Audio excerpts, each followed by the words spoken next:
na me de ba besi Agyapade book a be shase Sakofa book yi last yi sa book we nipa wo ka ho a o mo tworo ye ne de ya bo ni di wo mu eti minimu no so oni mu ade madam fo pa me de na ya adwuma in opposition echire wase on de sese no o dihine bi ntino o ya hensam e wo hodo na o ya hensam a otimi sign book say ana o say otimi sign book we book we ye tribe kitwa bi ayo o mo ade o mo yo wo mo dia abri asantifo ni so abo wo mo ye ka ne sen 419 sulia pa awo mo ahu na ma me miebiem kakra last me kan first paragraph mamu minsa and refreshing first no na am say first and ninth but then me de kakra bi be first paragraph na me de kakra bi ka was it to our future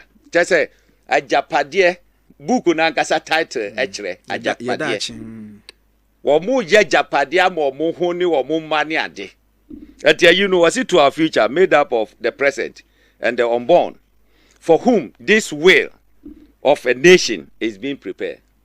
Will of a nation is being prepared for a bushua kitwa bi. Wase ye dachi ene ye mofra ne ye nananom a ye nwo wo mo. A wo mo free oferi penny fie. Wo mo ani ye prepare sa document yi e de ama wo mo.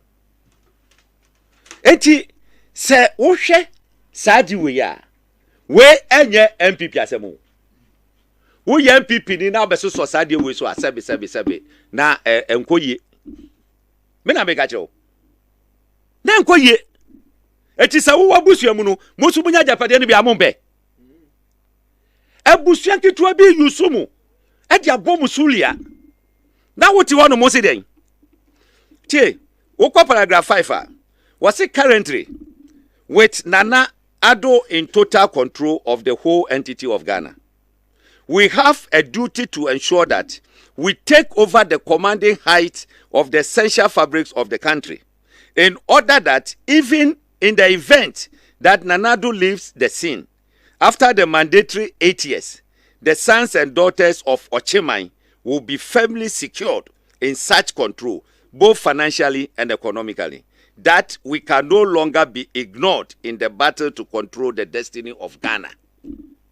Now what you also NPP nintino ye ka we o ba be ko hundoba we ye santini o wo se Ochimaima ade ye yes ade we amomo etu wo se na Akufo-Addo and the whole Ghana ekitado no ati se omo make sure se bibibie wo Ghana ha se yes omutimi enya ade ma abusua no ati se omutimi eyeden etiminya na wo mo betima ya na chese e basikasemu e ba hunya bibibia na chese kromo enu na betima ma mo control Ghana and it's true look Kumasi ga say there were few people bi ohodoma even when I was in NPP o peska ya dia wontimi nyi sankrofo nfrim eti omo kasa nso so amanfo tie so on etie no omo kasa amanfo tie eti omo pese the whole Ghana politically say ubetima sosidi a je say go through Akufo-Addo no mo nana no mo ni omo nana nka nso amoso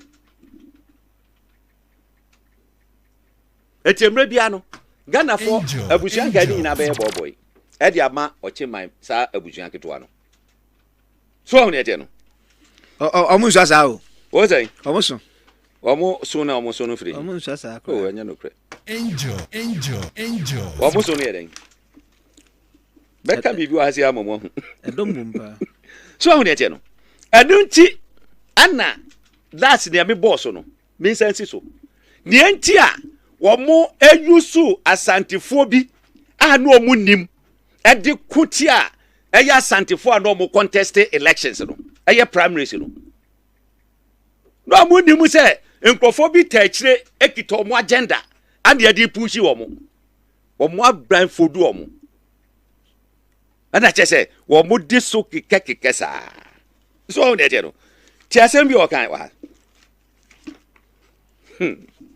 wase in doing this, we need to be strategic. we would have to work with other people from some of the diverse ethnic groups, including some carefully selected people in Ashanti and other diverse ethnicity or land. This will make them believe that they also have hand in the pie. So what I say? Now, it will be obscure. Any suspicion that the project is essentially an Oforipeni project. It is omu you so achim for no one. After the papa say, hey, there be nkrofo we there. It is strategically no. Yempa santifoni bi nka ho, yempa yifoni bi nka ho. Eti omu ya, just say, obeka say we there bibia nsi akire. Eye freeway. Wo ya santini, wo ya brantie, wo ya babawa, wo ya yina se wo tie ya. Tie yen ye. What's the book one actually? Forward no is signed by Oforiata. But in the you know, omo church report DM Oforiata ni ade. Omo ewom Ashanti bedu atodu wom, Gabidin wom. Make nkan ya kire wo. E dey na omo ball po we dey timi pi. Na che, we asi here we. O twura de, me twuro bibi. Na me send ma Kwame through emailer. The probability so Obenyana is there. Do you know that? The probability say obi betimi ahake between me ne Kwame. Kwame kura so kura betimi amema hu say o kura authentic yi. That's right. Aside that, you know, oh, bibia wo hu ne ekọ no asene ama. Obi on the trust say Kwame no tum bet. Abusua no mu kra no, what did ya ja obi? Na ye na hi. Eti omo twa book yi adwene hu say dachi be pie ne pie a ebe denti omo nchi. Omo je omo ya wo se den. Omo je omo dey. Omo je omo Agyapade3 ho no ma wo se den. Agyapade na kiu. Eti yen konkofa asantifo ni bi. Yen fa yifo ni bi. Sade be ya omo enhu akire. Be ye de mu be hyemu a. That's right. Na za anye soli yen nko an ya ka say ya fa ye ho adwene. Mam ye fa na botaye taye akire ni say omo say Ashanti kingdom powerful. We yet then wuntimi omo. In the book omo state the single tribe the biggest single tribe Ashantis almost it was Ayu. What is it? It's then no meeting their tribe. I drink Cassia no mudi beat him wajimu Agyapade bibia dia mo money or nana no mo. I drink Cassia and no more yes traditionally muye super. Etino politically a be cut him out. Obiase Kufuor was the most successful UP person in the year. And now about Bidiso. And Sanko Molai. No Monsama Majidi more. Angels. Adinti. Angels. Anna, paragraph 9. Was it although the Ashanti group within the current NPP is gearing itself to take over the party after Nane's tenure in 2024. It would be ideal if we could work to bypass them in 2024. Hard work, we could work to pass the mantle over to a non-account person, preferably from the north, under whose presidency we could secure the maturity of our takeover project. What is it? Last week I not do it.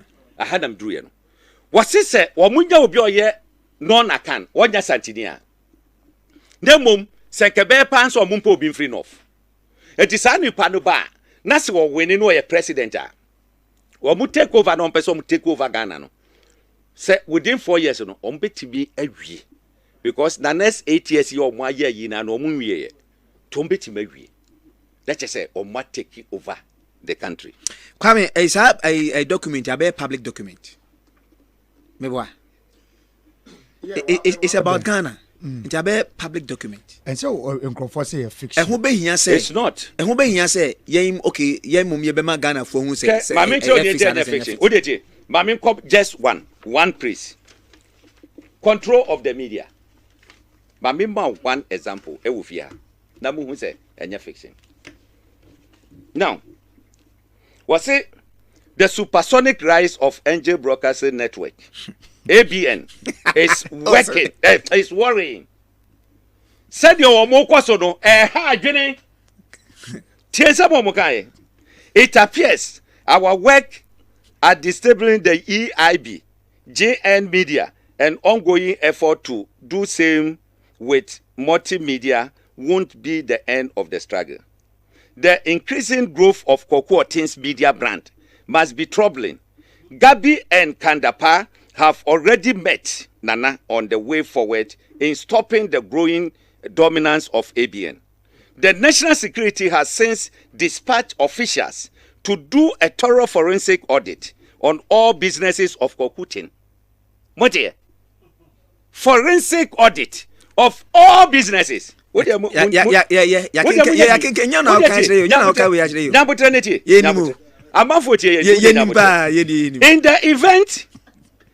the event, no adverse funding is discovered. We shall plant fake visions of his Adonko product. What? Fake version, sorry, make a vision. Fake version of his Adonko product on the market. Et your man can say fake. No mudi akogum. Now FDA for say, hey, I didn't fake. Hey. More say media will be starting was added on. We then have to use the same national security and the FDA to arrest his production team. And you can't say a fish or can say a fish now say which to watch the via. What did I with Sadio Ma wage in SCC. Sadio Ma wage in SCC. In full glare of what? But what the mammy here? Wamuya wage in the you know. Wamus had the corner banoso. The bano ye MP no. Was if Francisca Ote must be asked from Parliament? When a parliamentary candidate or Kwabre Eastern? Francisca. Parliamentary candidate. MP. Okay. You said more PC. PC. One APC no. Kwame why? Honorable. Onyina. An honorable. Eti we no o ka say fiction. O ba kire say. Adiwe 2019. What dey o 2019 ana we no ba out. But o kan ya wudru ba bia mekire.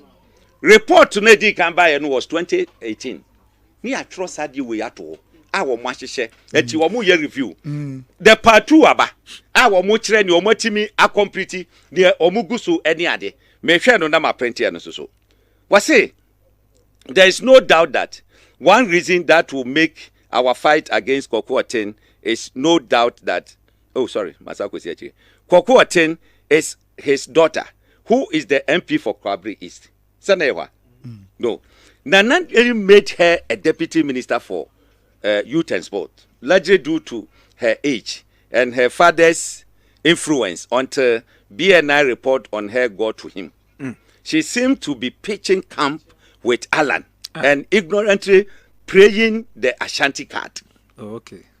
Nientia Francisca Otin, young man opposition, say, was support to Alan. Put the media show the will come as a fuffer. But many different for one. Would a politician. But one summer walking, say, so called over Penny Befina and Colai Kona Opia Dancia. Let's say Obano project and Opisikaya when young and sabotage. Because now quite omuna to abapa ma NPP. Report to the near. And so on, so that only a quan cry. They say, oh, no, mum now, more yaman and why he knew what engine or me a mark is out. Francisca Otin play Ashanti card. Now, it's the free. Where did he? I don't hear Francisca, the young girl, no, and as a lady, with your vision, say, look, let's go this way. Yeah. Others, no, you bring for do one who that vision. On your choice, in person. And he says, you know, you're in free. You're in free hope. Share almost 30 years. What they have been to me, canning 90, I mean to 2. Was it Samuel Kudombodu and Chama Wuntumi have been tasked to ensure that she is contested and also loses the 2024 parliamentary primaries of the party. Na Chama Wuntumi can no your Ashanti regional fee. When you Ashanti ni. On mom ye disi ni so. Si Ashanti fo. Na sem na make an ondia se ohun. Bi o asumi yo. Me tie pa. Me say Ashanti fo na omudi party denim no. Ya kata omani. And ya brainwash omo. And he has been taxed say, oh make it sure. Say 2024 parliamentary primaries no. Francisca Ebelusu. Natie, was say, in her instead, the current presiding member of Kwabri is John Opong, soon to be lawyer, or any other well-known Akufo-Addo supporter must be assisted to take over the seat by hook or crook. Mr. Opong said, Madam for pa. Madam for pa. Nipa fufuro ni nyaye, right? Settlement. Kwani nipa fufuro ni nyaye. And to say, any way there, then any other well-known Akufo-Addo supporter. Akufo-Addo 2024 elections. Unkam. Ni supporter na why? Enti ade. Or building empire bi obe. So hu ne no. Eti uye santini na wote ha. Na ye kansa asem we. No wo kura ba bi gina ho. Ashanti is NPP. Ashanti, hey, mo Agyapade nyina ye je. No, omo ka asem bi. Ewo yi. Me pese motiase. Me pese motiase. And you forward now. Udu paragraph 11. Was it to be specific? We need to strengthen our effort to control the mineral resources as well as the electricity and water institutions. Electricity, Oman Farmer PDF. Yeah. Hey! Me say, enye Peter Mewune jina ya. Senga electricity senga go. Now, mineral resources yo omu ye. Omo afomu companies bako 332. Every district aye to a gold was ubiano. Omu companies yi ehihye ho. The senti ana fight against Galamsey. Enti mean yes successful da. Just about we assassin. Angel. Companies in Nigeria. Hey, any district eye share Adansi South.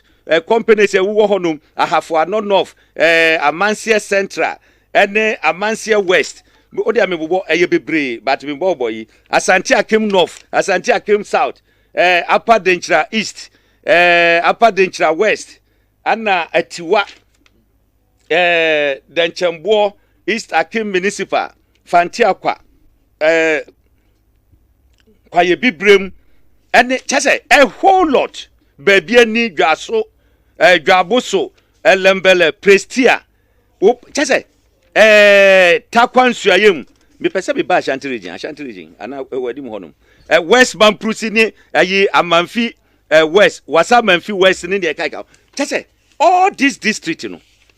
Chase more companies ni nyina wa ha say. Wo pakosa district ni nyina na ko fane out say sa companies won fane ewo more can say minerals commissions office ne ho ne yakika ho ana.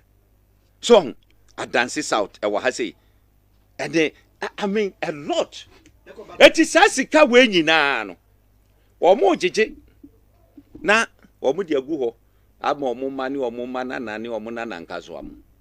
Said de be ya omo betima ye den. Ebetima ye yi.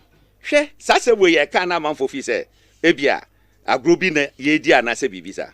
Look, Ecobank. A honum, Niama hodo fa hopa. Na omu pese omu take over no. No omu hu se no mbe no. Etiti asem omu kan. 2019 review the new. Wasi Ecobank. We have two routes of entry into the institution. First, through Senate, which has a seat on the board of Ecobank Ghana by virtue of its shareholding. That seat is occupied by the Director General of Senate. In phase 2 of our agenda, Kofi Bosompem Osafo-Maafo, who is a Deputy Director General of Senate, should be made the Director General to give him the seat on the Ecobank Ghana board. We ebe then na fiction. Calculated juma 1 by 1. Tim Crying, why you then ye as a Director General of Senate? Why you me two kwanya kwa America, but America what you see, you know. Angel. Yet the Kofi Bosompem was half my father. Meanwhile, I do way estate. Na buku epie ya nsana saa iwe ba adentina epie no man hold on saa diwi. Na opa because adena leaky. Obi a hye. Enti mi ntua na mono kra na book no kra ya krofa ka say ya fix.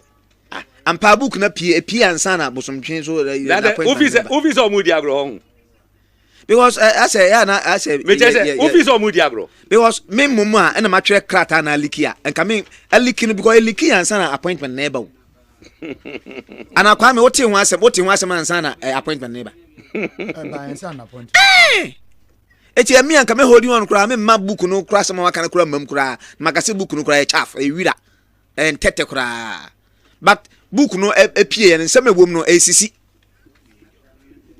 tie oh the Angel. o call the insurance omaka say SIC ya state insurance economy necessary government ne bibia efa omusi davi ye monto nchen na ye mfa kene ofuriata insurance no eye enterprise insurance enfanye was it part 2 the phase 2 strategy for continuous control include the following: 1, continue to push major government insurance deals to enterprise insurance. Enterprise insurance. Wonim ni owner. Angel. So dim say ken over that dia. E honum ana eko. Hwe ne ede papa kwasi ndum. Wase we dey mean to enko eye na me pese makenka ni na. Papa kwasi ndum's Berkshire capital is causing a few troubles, but he can easily be dealt with using our numerical advantage in the judiciary or even his dodgy relationship with the CIA. So Papa kwasi ndum government of Ghana say my contractors ka no mo fanya ya kwan maye. That is NDC government. Ado mo ye ya na power sisan ye. Esisa aban wo ye. Aban say meje audit. Ana ye audit won so ma ye akwan no ebi o mu gusu ye. Ana mo ba into agreement say sika sei ana ebetu amon. Ana say no problem. Muntu ama me. Up to now 1 cedi entu aye. Echi no ye nyusu strategy. The bank no ye ngunu. Ye guni bank. Afe oya ye betimi okaso de ye kokko to kra so what omo advantage over the judiciary because of numerical strength. Na face so no omo ablow ni cover say wone yi CIA for etwembra sa menka ne sa na nye wa hu ne ate no because only branch bi pa kwa me re hoy ko me ko he cast pa wo wira mu pa na conditioner sa bo boda ho a da ho fu a me re hoy tie ba ko ha dan se muti se yi ajapa yi LSC eco parliament se yi ye mineral royalties ni ade wo mu na bejeje ni e kakeka ho ha ngrofo we mu tie ni omuka ha mining oil and gas industries was it our meeting as well as our mining as well as oil and gas strategies constitute a major plank of the blueprint for controlling the extraction of natural resources, which God has generously bestowed on Ghana, particularly the Achem land. Uji, the Omude call a year amfano was say to this end, a careful look at the approved concessions should be looked at. Ashanti Agyapade3 is to lead the process to take over this concession detailed below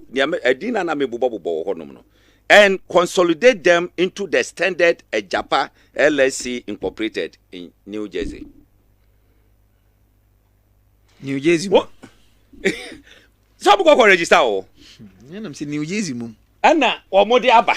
Say crophobia ba omo pese omo yesade no maye. So I suppose omo abro omo cover.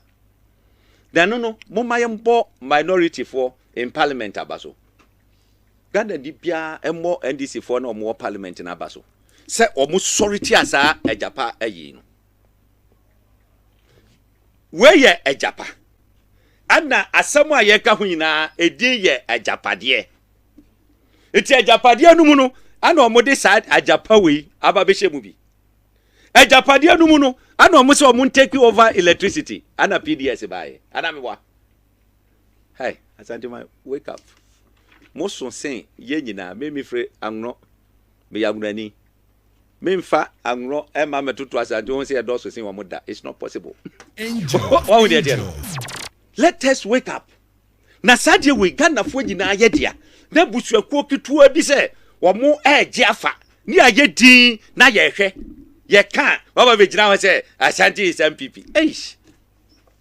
Hey, Angel. Mama, oba nkonko ye kan ni say labor all the time.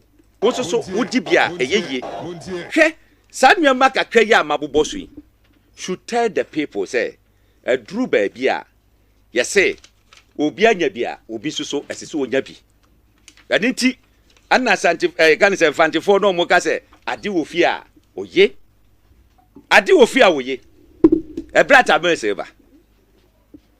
Ma menkyerɛw madam fo na me se me ya boni din wa ha se ya me ka no tie omo ahwɛ the political terrain ana the party na fi abaka ne de Japan so ne omo hyehyɛ so omo de bɛyɛ no a omo ayɛ asosidi Kennedy die ya bosa me ogudin wa ha ya bojombo din wa ha se bi me hwa de Samia Oku Jombodu na ma biu Lawrence din wa ha Kennedy Japan din ne diga ma me Kennedy Japan de na hia me pa meba on dey say on so asin central ya aha meba ho akanfo no bi meba ho the party was it the youth and women's wing of our party remained our weakest link. Every effort must therefore be made to get our national youth organizer to fill the gap.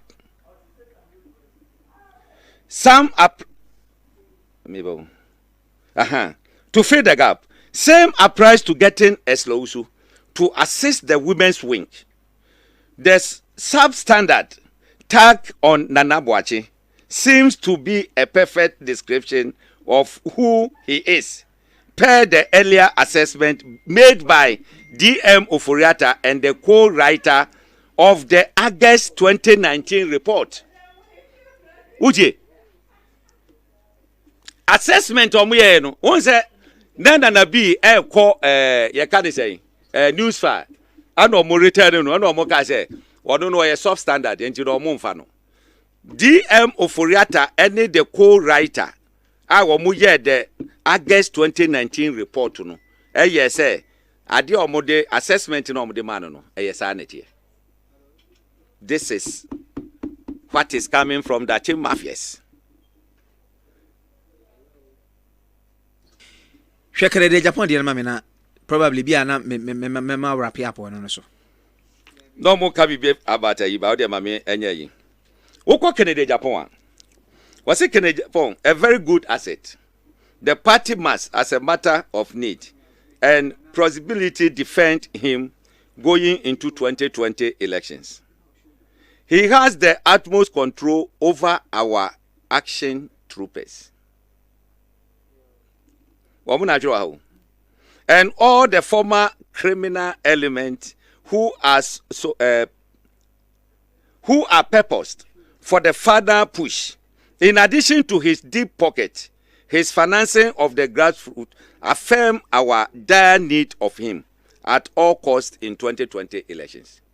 Yeah, babeko 2020 elections no more who say Kede Japan satem na omune nintem aye yi kakrakra. But omo ye say kwan bia so the way ya wokita ye boys are yatu like a basa ya momra no maba na omu gire mu ma party no esan se otimi hwe omo na otu du boto mu nti no kwan bia ombefa so ombe defend no I make sure say obeya yi no eso omo defend it because no mu hia no 2020 elections. Now whilst considering his magnanimity towards the base, his trenchant for being a loose cannon in attacking persons who should be left alone is sometimes worrying. As a result, he must eventually be warned off as our project reaps dividend. Eti wamu project ne koso no na ye piano si nchen kakra. To need less and less of his funding. Say no, so much starting yeska. Eti Kede Japan funding se ne de. ye make sure say en mate say first no de ababa jojo yen eti no ye be pie was if a self conference unbridled guest for personal wealth is a potential threat to causing us to suffer needless exposures. It is important for a dossier Tio to be prepared on him and deliberately leak through our friends in the opposition. Uji, who will call for his prosecution? Can Opoku is to revise the 2016 plan and progress to his dossier for this purpose, but should not be filed under any official seal. Once a munim nyansa ba. I think for no school. Or school. Or my law. Enti nyansa de. Or mu krabi. Near what can you say? Can boa or mu 2020 new year. Afe no mbe pushing us in chain crack. Now, number 2. Yan prepare dossier. That yan leaking farmer opposition for. Na fe wo mun call for the prosecution. Ni en fa nko. Media. Ye wo krom ha. Enye opposition for crowd de kan ye party for ni bi kra ti make say ameswale the Japan ekunu. True of us. True of us. Ashanti regional chairman ye conference wa ha say e mention sa de no.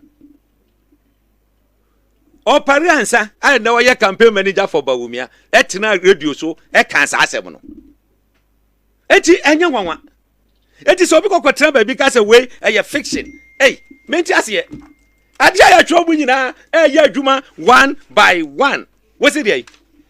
Hwe se do mo ka say o mo hwe na o mo ntu ye ka dey say Jombodu no mo pe more competent person. Ni nyina abam. They yan kenkan ye ani ye jirew na JFK o ya to Jombodu kwa. Oh, already. Me ya say me ye kire ne pa boy. Me ya say. Hey, et wanya book ni bi akan. Binti bi hu de. Ehihye o mo afa asofo. Sam Kranchiankra. Charles Agyapade3, Pastor Mensa Otabe, ene National Chief Imam. Ni omo aprani afa hu nyina no. It's in this book. Na yetenase. Na yeyese ya. Na afia ba betra ho no. Na wa buku ya manfo abonkrofo ko aduran so yenye obi ama ne ma abontin me defend buku ida. Na edina mi bubo mu no fi say den. Na to mo so mo aso ho. Eju party me say ye kinkan nyina no. Omu hu ana. Na mayo mo anu a TV station review this whole book. No they are two screen. Paragraph by one day. What? What was so na em toka. Me se mente. One day dey. Ese ye bokro for this and make sure say tio. San grofo so grofo mu ni mro metim ni grofo akokọ so what the fame. One thing is say adibia ebobosu bia one way or the other it is happening one by one. Yen bypass Ashanti for na yen konko pe obi from the north. One man bypass Ashanti for. Yen konko obi from the north. Any ade. Eti ade no ACC so. Eti obi anu ho no be say obi na atro the da ba bia nka nya adwuma. Me say companies a e wo buku mu nyina kwa the district na kokko find out. They are there, they are working. Ade enti ne antimi sia yi. Hwe ukọ ba bia Galamsey wo mo ye no kwaye no mu a. Oi, minia.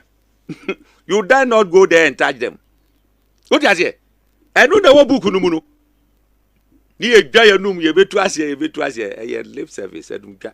Almost a Sagan Agyapade nyina e de ama one single family. No ana lanche maintain akwakọ prepare the great transformational plan. A lanche maintain ba. Hey, e just at for mo so mo pese mo benya Agyapade ni bia na. Mo so mo pese mo benya bia na. Papa we. Hey, e just na mo ti wo okay. As someone marking can you should tell you how systematically womotima prane a push mo ato nchen. Kaviso ye jabusiam hey well it's up to you. Eti media ne beka nyina ne say Alan Kojo Chemante ba sa Agyapade ne ekukọ so nyina ye take over no baby o mo anya aduru no eto betwa eto 6 entimi nkoso biem da kakra na aka no ya bọ ho ban amaga na fo nyina eti ebesre obi bia a wote yenka te o make sure say 7 December obukọ akoto aba no e de ama yewura Alan Kojo Chemante anya hwe Alan waye bia ma Asante man ne papa enya kwan ekosua ade Angels.